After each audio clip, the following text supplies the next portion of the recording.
Hi, hello, my name is Harpreet Singh. I'm a real estate agent with eXp Realty of California Inc. And today we're going to go over some real estate talk, buyer or seller. When you're dealing with the agent, you come across a lot of terminology, a lot of codes that agents use that sometimes leaves you confused, a little lost in the conversation. But I'm here to go over some of those terminologies to help you be better prepared the next time you're dealing with your own agent, dealing with any agent that you come across during the contract process. So for beginners, residential real estate is RPA. So, your agent tells you, so you're going to buy a house, let's fill out an RPA. RPA will be a residential purchase agreement, and it comes along with the joint escrow instructions. So this would be the contract you fill out when you want to make an offer on a property, and it would have escrow instructions included in this 10-page document. Then you could also have a RLA, a residential listing agreement. And this is where you and your agent come into contract to list your property for sale. And that's a 5-page document that goes from the seller side if you're selling your home. The first one was from the buyer side if you're buying it. Then also another new document included in the contracts is FHDA. It's the Fair Housing and Discrimination Advisory. This is self-explanatory in terms of covering discrimination and fair housing concerns. Then we have something called the WFA, Wire Fraud and Electronic Funds Transfer Advisory. Also, you have a Seller's Advisory, which is SA. Or you can have a BIA, a Buyer's Inspection Advisory. Then the agents can say words like PRBS, possible representation of more than one buyer and one seller. This is basically the agent disclosing that any one time they are able to represent more than just one client. Then you have the CCPA, California Consumer Privacy Act Advisory. But in cases of any changes or additions to a contract, you can use an ADM or an addendum. Basically, you'll just hear addendum. You might not hear ADM. And also, agents do something called an AVID. And a lot of times you can see that lingo somewhere, and that the agent has to do a agent visual inspection disclosure, an AVID.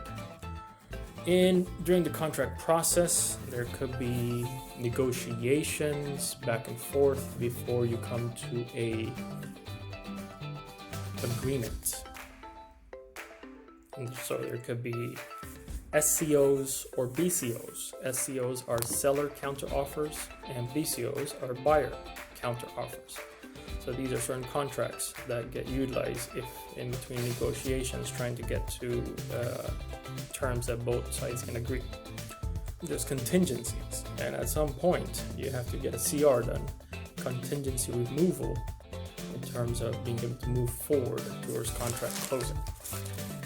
Then you might hear or see on certain websites that a PEAD is requirement. PEAD, P-E-A-D. So coronavirus, it's related to coronavirus is a property entry advisory and declaration. So a seller has to fill one out that they have completed their PEADs. And the visitor, whoever's coming to the property to take a look, has to fill one out. And these are more so for tours that are by appointment. Before entering the property, you have to fill out PEAD. Then ETA. ETA, just like it sounds, has something to do with time. So in this case, in real estate world, it would be an extension of time addendum.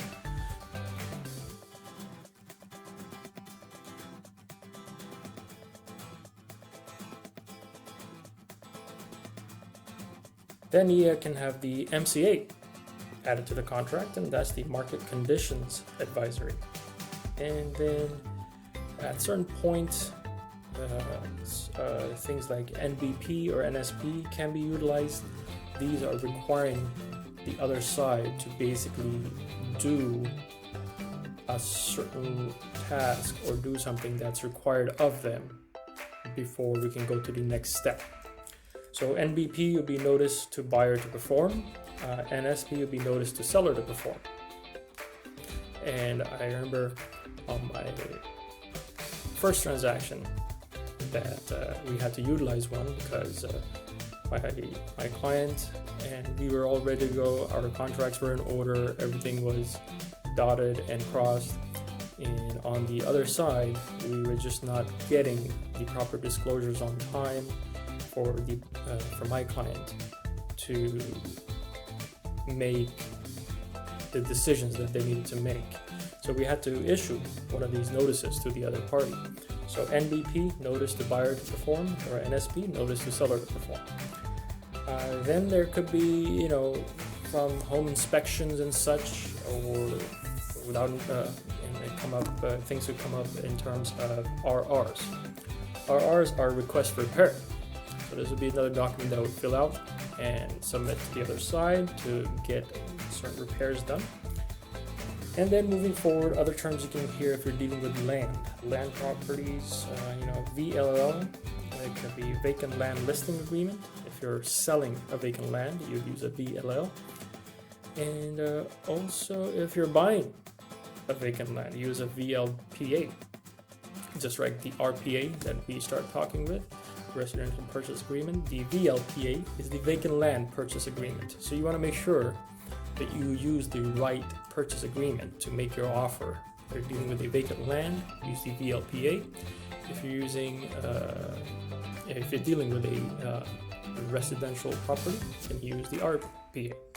And again, same as the RPA, this also comes with the joint escrow instructions. Then moving forward, we have another term called WOO. This basically means withdrawal of offer. And then there's a lot of other terms that have come across, and I will be discussing those more as I get feedback in terms of how these helped you or did nothing much at all, to basically get you prepared when you're dealing with agents. But you as the client, the buyer or the seller, I think you would have more confidence in the whole process. And that would be separate than confidence in your agent. Because your agent knows what they're doing. And they're guiding you through these steps. But this, I hope, and after I get your suggestions more that I can bring to the table, will help you gain confidence in this whole world of real estate and dealing with transactions and contracts. So that way you feel confident and comfortable in the process. And another last term that I came across with that I didn't know, I was the agent already, and I was already doing my trainings, meetings, and I was already in one contract with my client, was a TC. And people in my team kept using that term over and over, and I was a little too shy and didn't feel comfortable asking anybody like what is TC, like what are you talking about. And that basically means transaction coordinator. And when you're dealing with contracts, when you're dealing with all these papers, a lot of agents use TCs, and that is a member on their team that handles these contracts, that makes sure that everything is black and white, all the boxes are checked which need to be checked, signatures are there, dates, and every party has done their part correctly before this whole escrow comes to close. So TCs are a very critical factor on the team. I learned that firsthand after just a month in my team with dealing with a TC, and how helpful they are to an agent. Again, my name is Harpreet Singh. Please let me know in the comment section below if this was helpful to you as a client, and if there's any other videos that you would like for me to post on here. I'll be posting a lot of videos as I go through my path of real estate.